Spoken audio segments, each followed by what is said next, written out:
Vamos falar brevemente da nova ideia de utopismo, uma palavra que Tomás More cunhou e que está destinada a ter uma grande influência. Depois vamos falar um bocadinho sobre a vida e obra de Tomás More, sobre o seu papel no humanismo, em particular no que se chama os críticos do humanismo, o humanismo do Norte, e depois dos debates em que ele andou envolvido, sobretudo no que toca ao problema da reforma protestante. Em seguida vamos mergulhar na utopia, focando a nossa atenção nas duas grandes partes. A primeira parte em que ele discute o problema da relação entre filosofia e política, filosofia e a vida na corte, e depois sobre as instituições da utopia e o significado da utopia. No final, vamos fazer uma breve referência ao seu próprio destino político, à sua condenação e à morte na prisão. Bom dia. Hoje vamos começar a falar de Tomás More, começando por uma breve introdução sobre uma ideia que ele não introduz voluntariamente, mas da qual é, em certo sentido, responsável, a ideia do utopismo político moderno. Vamos fazer uma breve referência à vida e às obras de Tomás More, em particular aos seus debates em relação à reforma protestante e ao papel da Igreja. Mas depois vamos centrar-nos na obra principal, a Utopia, tem nas suas duas secções. A primeira secção em que ele debate o problema da relação entre filosofia política, filosofia e a vida na corte, e depois sobre as instituições da Utopia, no final referimos brevemente à sua morte na prisão. Bom dia, vamos falar sobre Tomás More hoje. Começamos por referir-nos à ideia que ele introduz, a ideia de utopia, voluntário ou involuntariamente. Em segundo lugar, vamos falar um bocadinho sobre a vida de Tomás More e as suas obras mais importantes, em particular as obras que ele escreveu no contexto da reforma protestante. Mas depois vamos centrar-nos sobretudo na sua grande obra, na sua obra mais famosa, que é a Utopia, com duas partes. Uma parte em que ele discute o problema da relação entre filosofia e política, e uma segunda parte em que ele descreve uma ilha imaginária com instituições estranhas, e vamos tentar decifrar o significado dessa ilha imaginária, ou das instituições dessa ilha imaginária, para no final nos referirmos muito brevemente à sua condenação à prisão e à sua morte.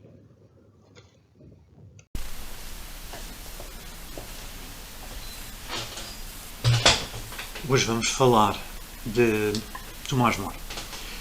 Hoje todos dizemos que as utopias são excelentes, mas impossíveis. A palavra utopia foi inventada para dar o nome a uma ilha imaginária cuja sociedade é à primeira vista quase perfeita e cujos cidadãos são muito virtuosos devido a uma excelente educação. O género ao qual a imaginação utópica pertence não era novo quando a palavra foi cunhada. Pelo contrário, era típico da filosofia política antiga. Platão, Aristóteles e Cícero, entre outros, tinham-se preocupado em definir o melhor regime. Pode-se até dizer-se que esse era o sistema central da filosofia política antiga. Faziam-no retratando uma sociedade imaginária, quimérica, que era posta à prova não com uma experiência social, mas com palavras. O melhor regime, entre os filósofos utópicos clássicos, não era necessariamente uma sociedade totalmente perfeita e não correspondia a um plano que devesse ser implementado de modo a criar uma sociedade real. Era uma espécie de experiência mental que podia até revelar os defeitos de tentar fazer demasiadas coisas através da via política. As antigas utopias foram inventadas para revelar os limites mais extremos do que poderíamos esperar da filosofia política. Ou pelo menos essa é a descrição que Cícero faz do género literário da Politeia, a República de Platão, a Politeia de Aristóteles, a Politeia Ideal, que ele trabalha só nos últimos 2 livros da Política, e a própria República de Cícero são exemplos deste género. Embora Cícero tenha colocado esse regime ideal numa versão vagamente embelezada da antiga República Romana. Portanto, a imaginação utópica estava no centro da filosofia política, que tinha como objetivo primário e orientador descobrir o melhor regime. Estes pensadores estavam à procura de uma ordem civil que estivesse mais de acordo com a natureza das coisas e que, ao mesmo tempo, promovesse e se baseasse na virtude dos cidadãos. Um ponto-chave deste utopismo clássico era o facto de não ter ilusões sobre a possibilidade de executar o seu objetivo. Entendia-se a si próprio como um apelo a algo que o ser humano muito dificilmente podia alcançar, pelo menos no plano político, mas que não era impossível, nem contrário à natureza humana. A realização desse ideal político não dependia das circunstâncias completamente sob o controle do homem e, portanto, era contingente e não se apostava demasiado na sua concretização. Qualquer concretização devia ser vista com imenso cuidado.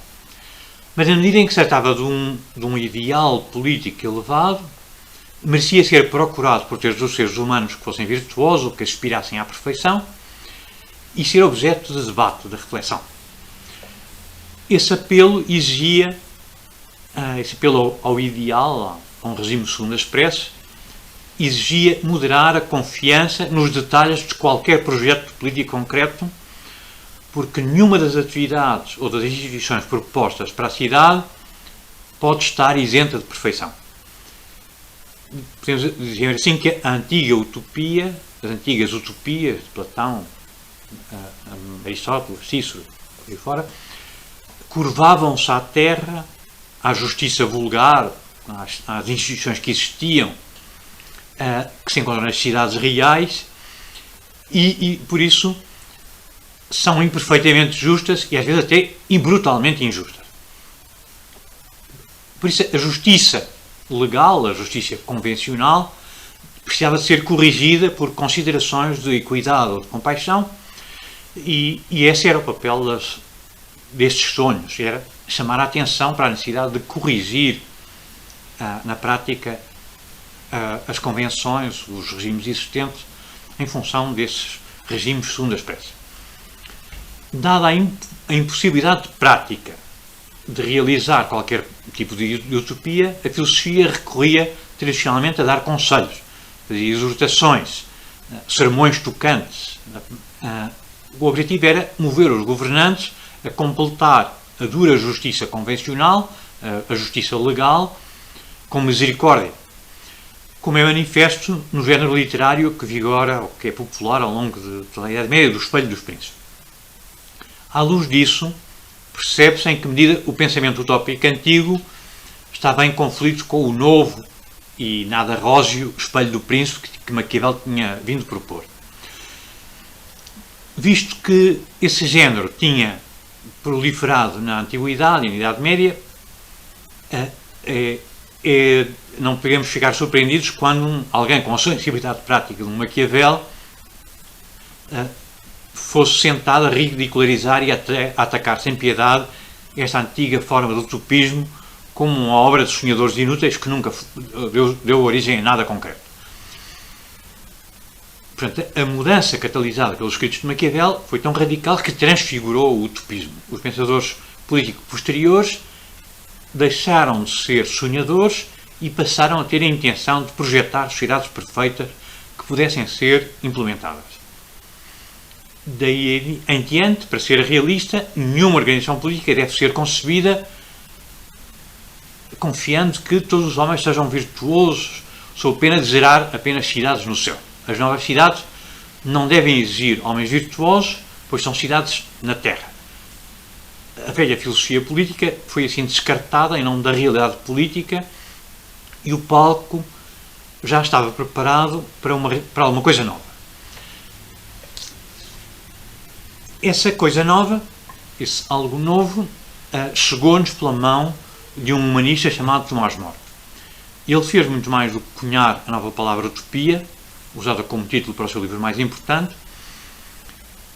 Até, de certo modo, o seu sucesso foi involuntário, mas ele deu origem a um tipo completamente diferente do utopismo, o utopismo político moderno. O livro em si mesmo foi concluído muito rapidamente em 1516, a segunda parte, que é a descrição da ilha propriamente dita, primeiro, e depois ele redigiu uma espécie de diálogo entre pessoas da corte que desse o enquadramento à descrição da ilha. Apesar da escrita apressada, é em grande parte por causa desta obra que o nome de Tomás More pertence, sem dúvida, ao cânon dos grandes pensadores políticos, mas a utopia de More não está a olhar para o futuro, ao contrário do que podíamos pensar. A utopia de More é um olhar retrospectivo sobre a República de Platão e outras descrições antigas do melhor regime, que eram considerados, repito, muito improváveis. Portanto, More, de certa maneira, não se afasta desta perspectiva antiga, pois a vida na sua ilha imaginária continua a ser baseada na ideia de que os cidadãos têm que ser virtuosos. Mesmo as suas instituições comunistas, que fazem lembrar as instituições da República de Platão, foram desenhadas a olhar para trás, não é? Mas foram consideradas mais tarde tão peculiares que muitos viram em More o inventor da primeira sociedade utópica moderna. Uma sociedade que era, ou que tinha a pretensão de ser, totalmente justa. A ideia de justiça tinha, entretanto, assumido um novo significado, pois a justiça já não era uma qualidade na alma, mas era uma característica da organização social. Igualmente digno de nota é o facto de, tal como os filósofos políticos antigos não esperavam uma conciliação perfeita entre a filosofia e a vida política, a não ser que os filósofos fossem os governantes, More também parece não ter tido ilusões sobre os obstáculos à conciliação entre a vida filosófica e as realidades políticas da corte real.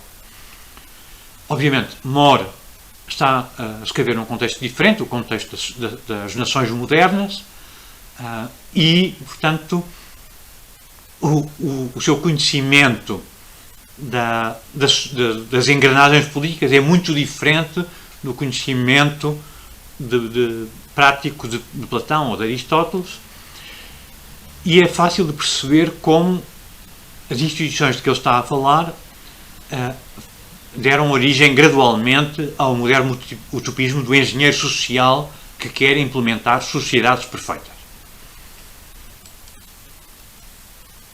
Quem é Tomás More? Tomás More nasce na Inglaterra em 1478, pertence a uma família de comerciantes e de homens de letras, é um advogado de ofício e posteriormente torna-se governador de Londres e chanceler, um pouco como o atual primeiro-ministro, e portanto é uma pessoa familiarizada com a vida política. A maior parte da vida de More decorre na atmosfera intelectual da maior cidade inglesa, Londres. Londres tem na altura cerca de 60 mil habitantes, portanto, é um pouco mais pequena do que Lisboa na altura, que era uma das maiores cidades europeias, e, curiosamente, dada a sua origem familiar relativamente modesta, ou diríamos de classe média, ele acaba por ser educado na corte real.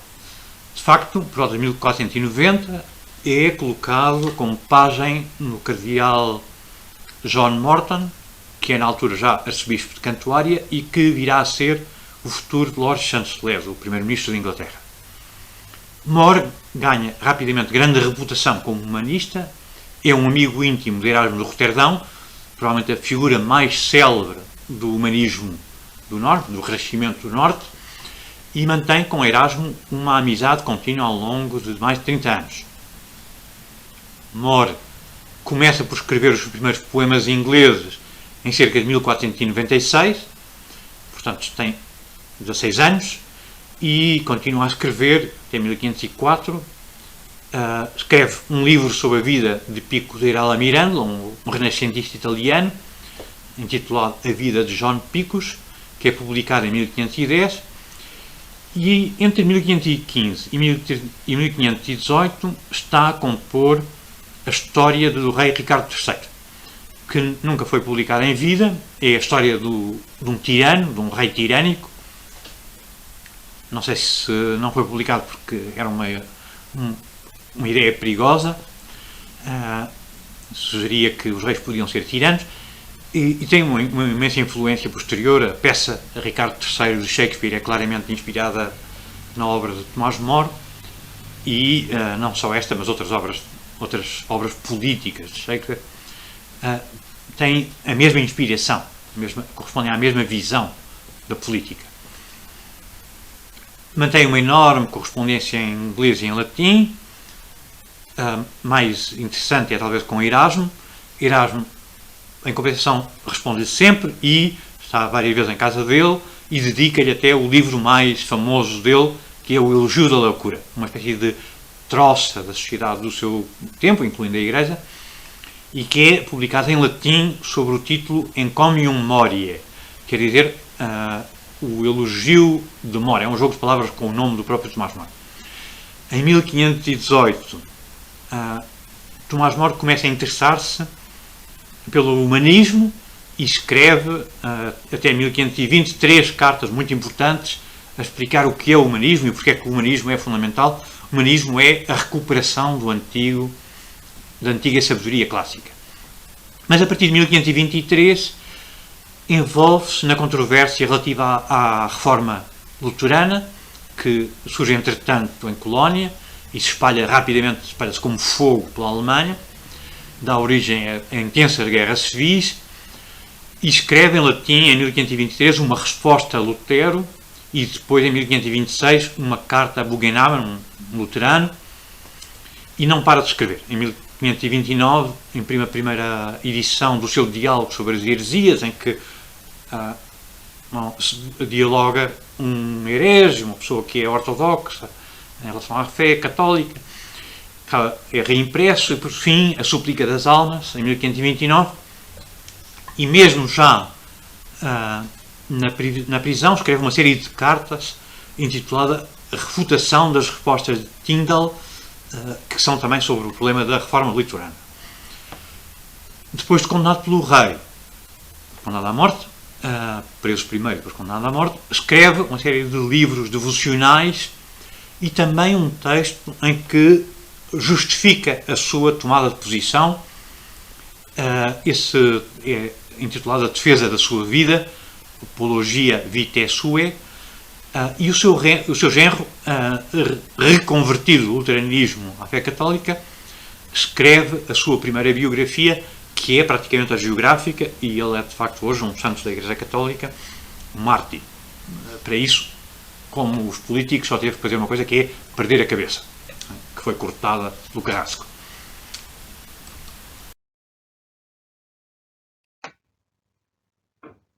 Um primeiro problema que temos que tratar com cuidado é o problema das utopias, ou o papel das utopias no pensamento político. Nós, hoje em dia, tendemos a pensar que as utopias são excelentes, embora às vezes impossíveis. A palavra utopia, que significa sem lugar, não foi a primeira escolha de Tomás More como título para a sua obra, mas acabou por ser o título que ficou, e foi inventado para designar uma ilha imaginária cuja sociedade, à primeira vista, mas só à primeira vista, é quase perfeita.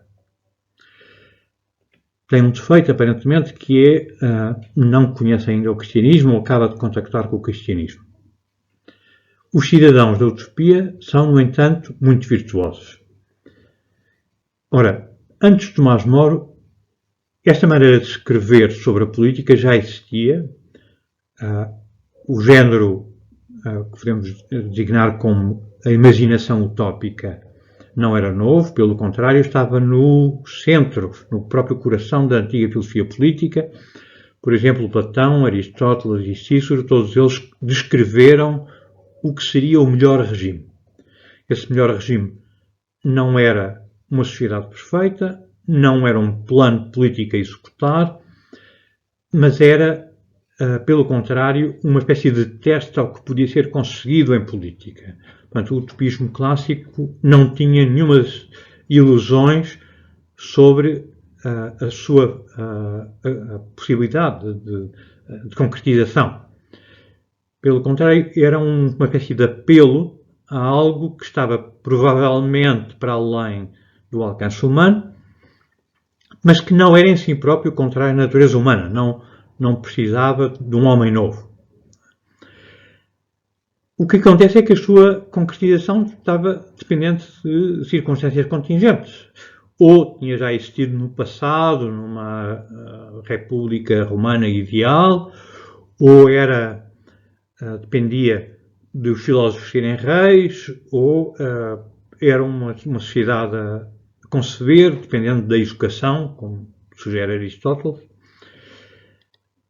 Os filósofos antigos não esperavam que a filosofia e a política se dessem bem, não é?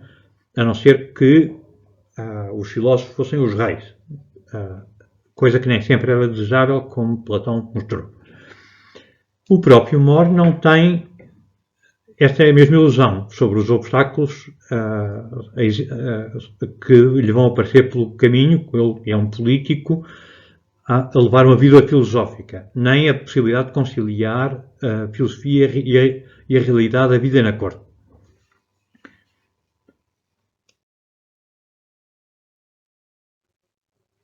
Vamos dizer algumas coisas sobre a vida de Tomás More, mas não muito, um pouco mais do que Heidegger dizia sobre o filósofo que estudava, nasceu, viveu e morreu.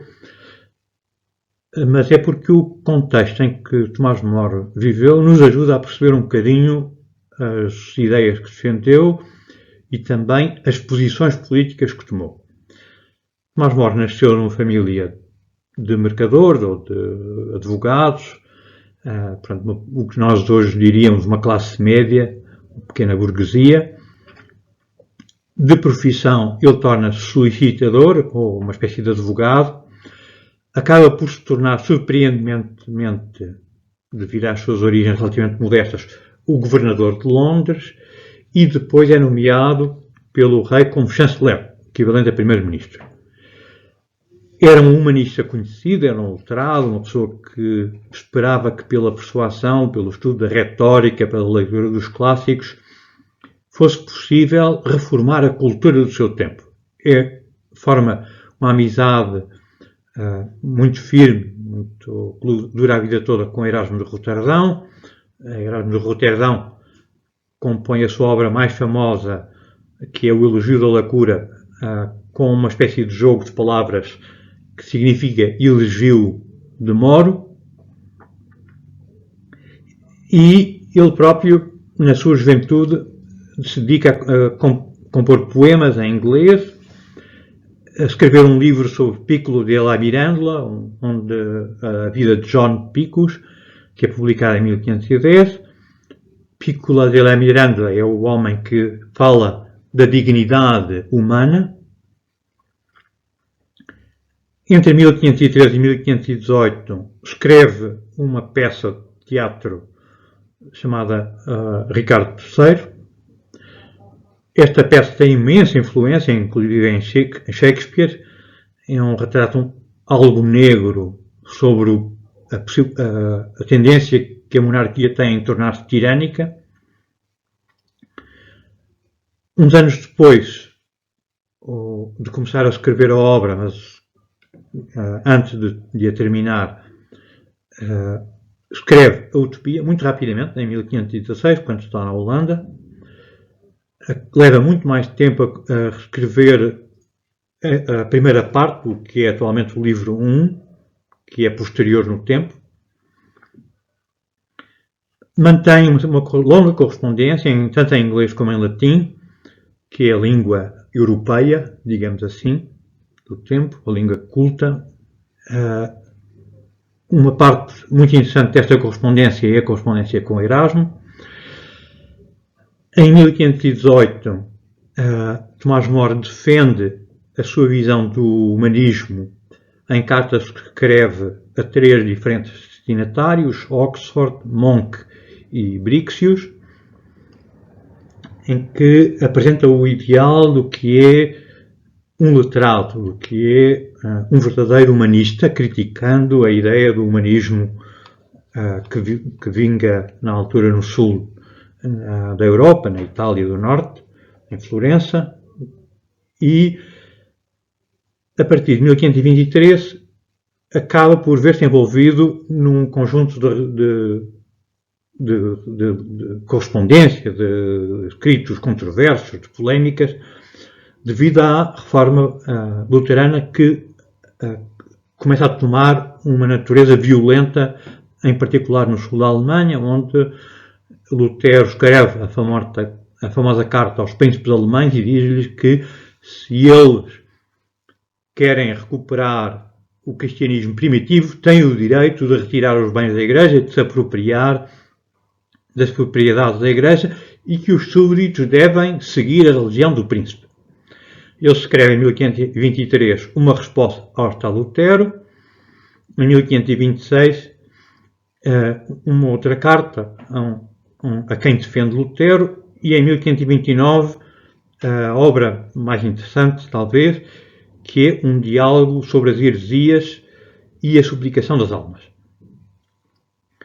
No fim da vida acaba por escrever também a confusão de Tyndale, ou a refutação de Tyndale, diríamos melhor.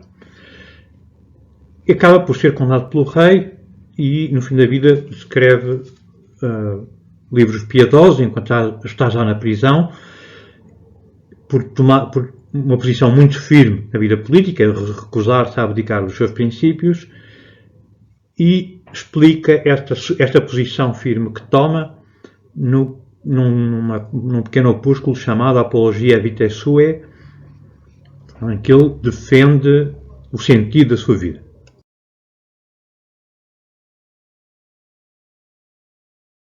O movimento humanista de Tomás Moro, que ele é um ardente defensor, mas também um crítico, num certo sentido, como se chamou a atenção, tinha como objetivo geral recuperar o legado da cultura clássica, especialmente a literatura, e imitar os grandes entre os antigos. A revitalização da cultura clássica seria conseguida através do Studia Humanitatis. Portanto, a retórica, a gramática, a história, a poesia, a filosofia, era preciso estudá-los de forma nova, não através da continuação da tradição medieval, mas indo às fontes gregas e latinas. Esta era uma resposta a um certo pedantismo tacanho da escolástica tardia, dos sucessores de Tomás de Aquino na universidade, e encontrar-se com caráter cada vez mais especializado e técnico da escolástica das universidades nascidas na época medieval. Os humanistas queriam voltar a prestar muita atenção aos variados e poderosos usos da beleza da linguagem, do renascimento da retórica e a recuperação do papel que a retórica tem na persuasão é alargada a todas as esferas do conhecimento e está no coração do humanismo. As declarações mais claras de Tomás Moro sobre o humanismo aparecem numa sequência de cartas escritas entre 1515 e 1519 a diferentes destinatários: Martin Dorp, Oxford, Edward Lee, e uma delas dirigida a um monge. Moro defende Erasmo contra as preocupações de Dorp, que temia que o orgulho de corrigir a versão latina do Novo Testamento, feita por São Jerónimo, a Vulgata, uma versão corrigida que ainda é a versão oficial da Igreja Católica, à luz dos textos gregos, acabasse por distorcer o sentido da Bíblia, que tinha sido sempre conservado pela Igreja. A resposta de Erasmo é uma resposta irónica. Diz que a pior heresia era a barbárie linguística. Durante a permanência de 1515 na Holanda, Moro intervém também numa troca de cartas entre Dorp e Erasmo, defendendo Erasmo, e queixa-se de que a argumentação dialética, cheia de tecnicismos, usurpa o papel das artes, o trivium, diluindo assim a importância que a gramática e a retórica deviam ter na educação. A escolástica tardia não apenas empobreceu o latim, mas reinventou de tal maneira que este tinha deixado de ser uma linguagem de conversa, uma língua viva. De acordo com More, mesmo na teologia, a escolástica tardia transformara as Escrituras e os padres da Igreja numa elaboração seca de elementos de prova. Não é? A expressão em concreto que mais atrasa a troça de More é parva lógica, lógica menor. Era uma disciplina estudada na universidade e More acha que a ideia é completamente disparatada e traduz por pouca lógica. Não por pequena lógica ou lógica menor, mas por pequena lógica. Era lógica preparatória, lógica formal, ensinar a fazer raciocínio. Os seus ilhéus, na Utopia, quando ele escreve o livro, também não entendem as regras elaboradas sobre as restrições, amplificações e suposições da lógica formal que os medievais tinham elaborado com base na lógica de Aristóteles. O raciocínio, para More, deve ser baseado na linguagem coloquial e não em regras técnicas que se desviam da ordem da natureza. Diz ele, por exemplo, 1000 anos antes das sentenças de Pedro Lombardo e dos seus problemas obscuros, a Igreja tinha sabido desenvolver-se sem cair, por isso, na lama. Na carta a Oxford, More defende que mesmo um verdadeiro teólogo tem que conhecer os assuntos humanos através do estudo de poetas, de oradores, de historiadores, tem que ser fluente em latim, grego e hebraico. De maneira semelhante, no livro que More escreve, os utopianos apaixonam-se pelo estudo do grego e estão muito interessados no estudo dos autores antigos que Rafael conseguiu levar para a ilha. Portanto, uma importante característica do humanismo que prevalece entre os utopianos é a defesa da educação feminina. Portanto, nas escolas utopianas, as crianças são introduzidas nos estudos literários muito cedo e, posteriormente, ambos os sexos são livres de assistir a todas as palestras públicas. More faz isso em sua própria causa porque, segundo ele, a educação das mulheres era uma consequência lógica do facto da racionalidade humana ser partilhada por ambos os sexos. Isto é uma coisa, obviamente, controversa na sociedade então, e More chega a projetar um currículo baseado na literatura, o que, surpreendentemente para um católico piedoso, recomenda em especial Salustio, que é um escritor romano, onde as histórias aparecem sempre com mulheres libertinas, e, para não dizer pior. Mas Erasmo, mesmo ele próprio, fica espantado ao ver as filhas de More com Tito Livio nas mãos. A filha mais velha de Erasmo, Margaret, parece corresponder, pelo menos, a personagem Magdália que defende a educação gratuita no diálogo, o abade e a mulher instruída. Portanto, estas são as ideias de More, na altura em que ele era um humanista, um poeta, um literário, um advogado por profissão. A partir de certa altura, More começa a mostrar-se preocupado com a política porque deixou de haver paz civil na Europa continental. Portanto, além do interesse comum de More e Erasmo no reavivar da aprendizagem do grego e do latim, os dois fizeram críticas ao caos cultural que os rodeava, ao humanismo italiano, por exemplo, em particular aos excessos dentro da própria Igreja, que devia ser exemplar, mas, por outro lado, More defende a Igreja contra as críticas de Lutero quando estas se tornam mais radicais.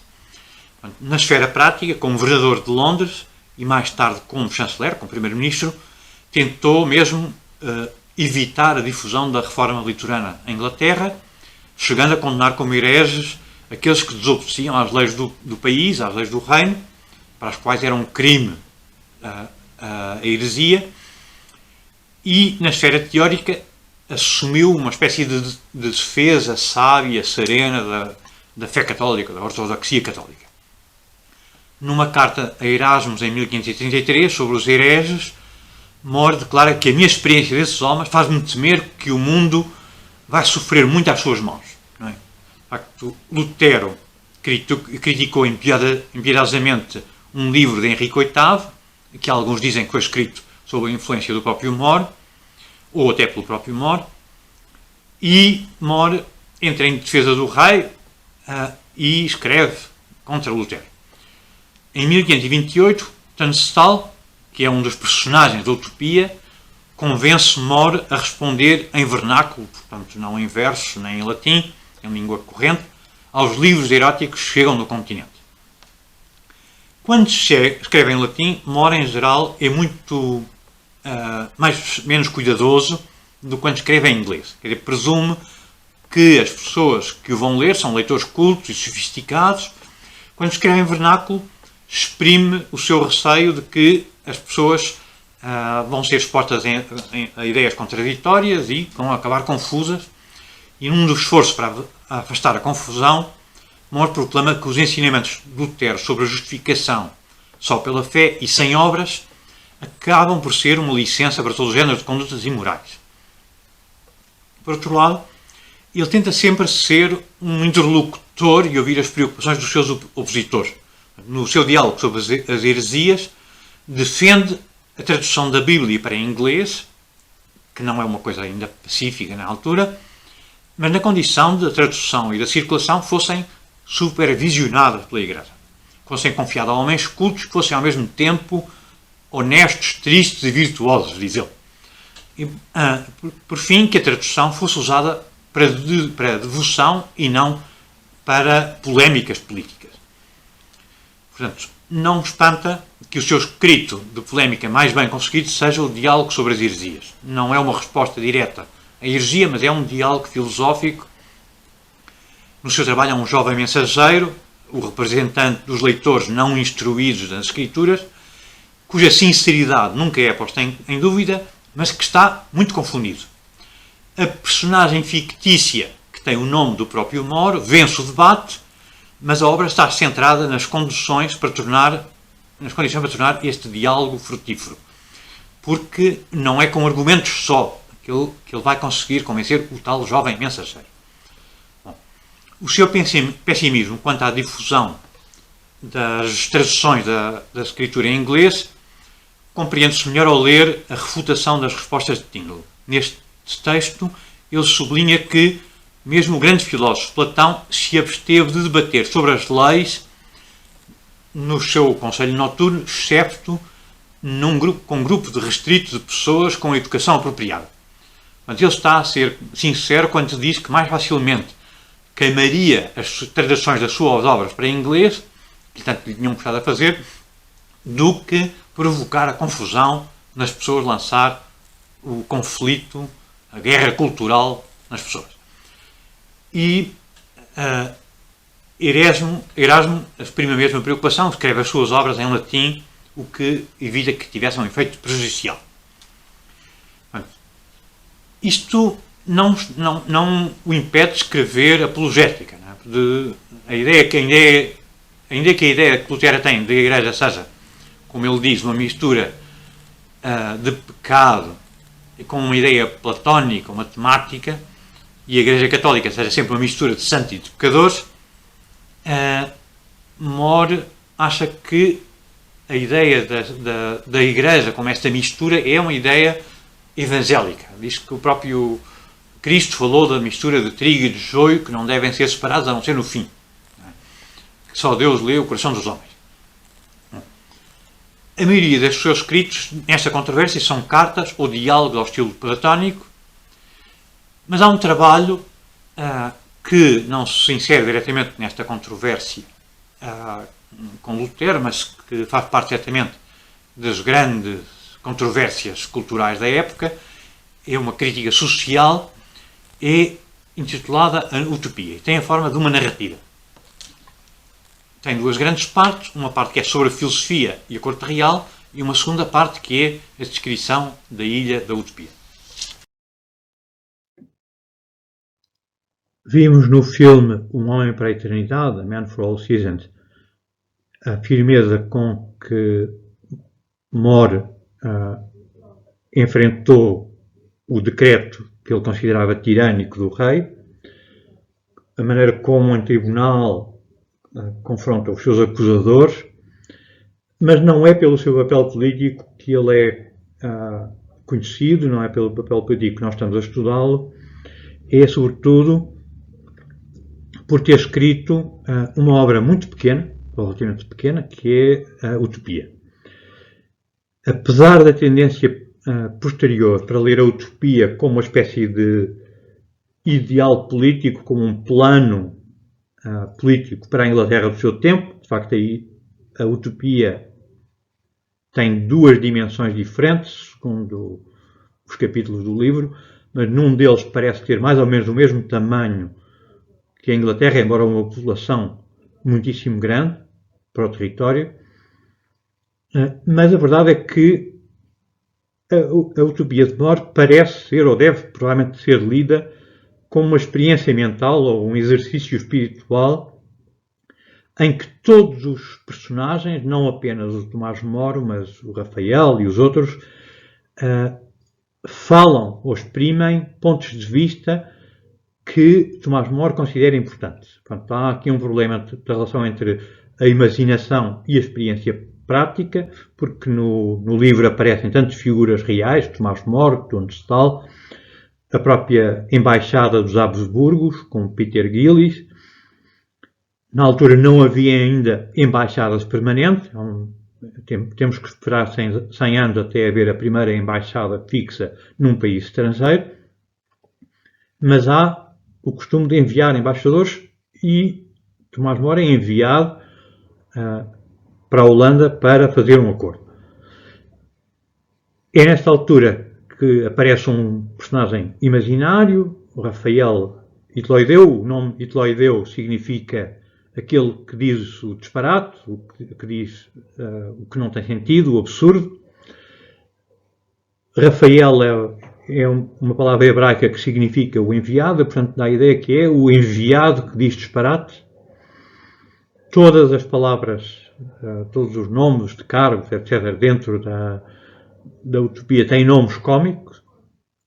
Portanto, parece que há aqui dois mundos que se cruzam, aquele onde o filósofo nasce e aquele que ele desenha com palavras. Quer dizer, estamos perante uma imitação em estilo livre do que Platão já tinha feito na República e que aparece também referida dentro do próprio texto da Utopia.